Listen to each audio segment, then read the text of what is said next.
Ok, ça c'est un jeu de petites gouges. Ça c'est le plus grand dans la boîte.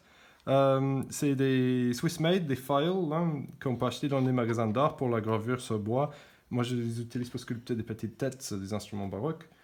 Et celle-là, je vais vous montrer avec le matos le moins cher qu'on peut trouver pour aiguiser des petites gouges comme ça. Du coup, le pierre, je pense, le moins cher qui vaut le coup, après une pierre à huile que tu trouves dans le garage du grand-père. Hein.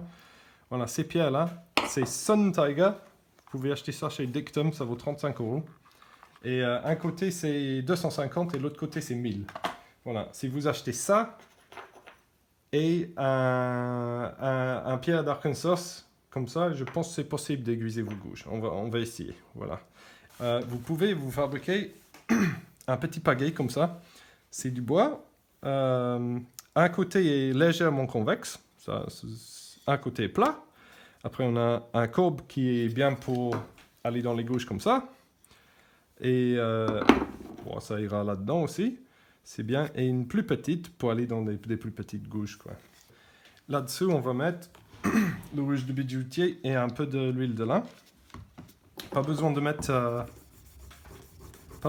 de l'huile de lin après. Je le mets juste au début. On met ça là-dessus et on va mettre un peu de l'huile de lin. Et ça va le... Quand ça sèche, ça va durcir le cuir un peu et ça va marcher mieux. Ok, ici je vais vous faire une représentation de la gouge dans ce sens-là. Du coup, ça c'est le plat de la gouge, ça c'est le côté. Du coup, la lame, ça fait... Voilà, on a le poignet ici, et ici le tranchant. Du coup, il y a deux manières d'aiguiser. Soit on a un tranchant creuse, d'accord? Et ça, en fait, ça vient du meule qui est ici.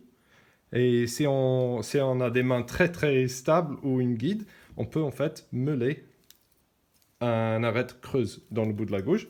Et sinon, la manière qu'on aiguise, soit on le fait volontairement, soit on le fait parce qu'on est obligé d'utiliser des pierres à la main. Soit on fait la gouge comme ça, on fait une angle très basse, et après on aiguise un deuxième angle pour les aiguisages quotidiennement. Et ça va venir comme ça. Et en fait, à un moment, cette arête ici devient un petit peu rond. Et quand ça devient trop rond, on a augmenté cet angle ici. Il commence d'augmenter et le gouge est incapable de couper comme un rasoir. Du coup, à ce moment-là, on doit soit retravailler toute cette zone ici avec des pierres très rugueuses, soit le remettre sur une meule. Voilà. Sur une pierre, sur une aiguisage creuse, on pose le gouge ici et ici. Et en fait, au début, ça fait comme un deuxième angle d'aiguisage. Après, le gouge devient plat quand ça recule. Et après, ça commence de s'arrondir avec des aiguisages parce qu'on n'est pas des machines. Et voilà, on voit que l'angle commence d'augmenter. Et c'est là qu'on a besoin de remeuler. Il y a des avantages des deux styles d'aiguisage. Un aiguisage creuse, comme il a deux points, si vous voulez utiliser une gouge pour sculpter dans un niveau dans le bois, mais tu ne veux pas monter ou descendre, ça va être plus stable. Si vous voulez sculpter en creux et ressortir, du coup de faire des courbes en fait, une lame avec deux arêtes ou même une lame qui est délibérément courbe va en fait surfer et faire moins de facettes et il va être plus lisse dans ses coupes. Voilà, des pierres à eau. Le bémol avec, c'est qu'il ne reste pas plat. On voit les marques qui viennent dedans et il faut les réaplatir après. Ça, c'est un autre sujet, mais par contre, ça marche super bien. Il faut les tremper 15 minutes avant de les utiliser. Et on entend comment ça marche bien. Avec cette pierre-là, vous n'avez pas besoin d'un meule. Ça commence de fondre le pierre en fait et ça fait une espèce de pâte abrasive et c'est là que c'est super efficace. Voilà.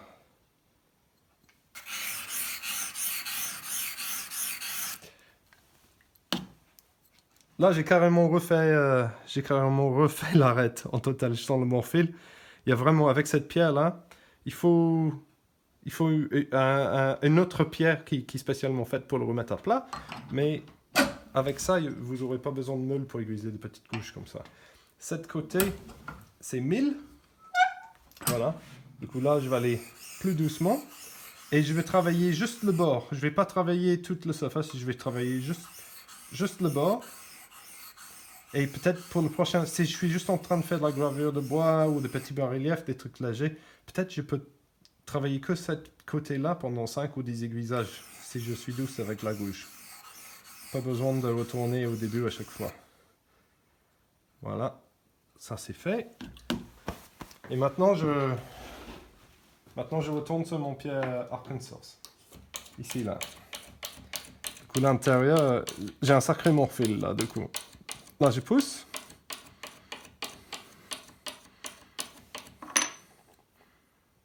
Voilà. Maintenant, je peux retourner ici.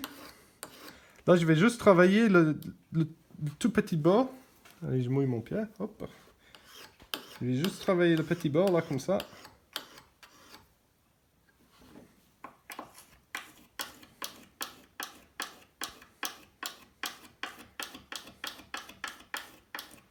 Voilà. Faire un peu plus. Peut-être 2-3 fois de plus et un peu moins fort à chaque fois. Un peu moins.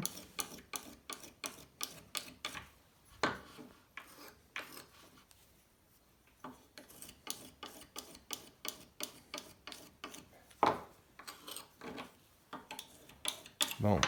Et si ça marche pas avec le cuir, c'est que j'ai pas été assez avec le dernier pierre ou qu'à un moment entre les pierres, j'ai pas passé assez de temps dans le grade. Du coup, ici,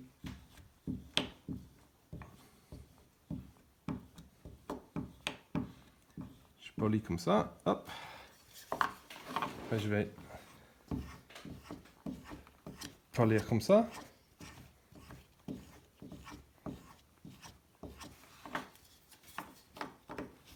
Voilà, donc c'est exactement le même processus. Si c'est une grosse gouge ou une petite, c'est pareil. Voilà.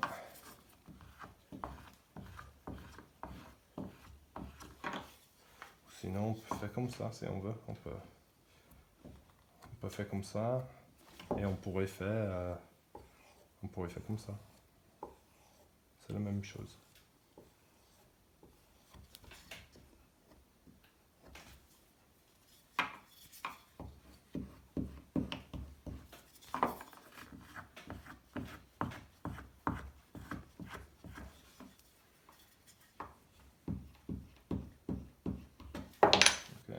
Est-ce que c'est assez encore? On va voir. J'ai plus de poils. Ouais, ça marche. Voilà. Pour y aller un peu plus, pas être sûr.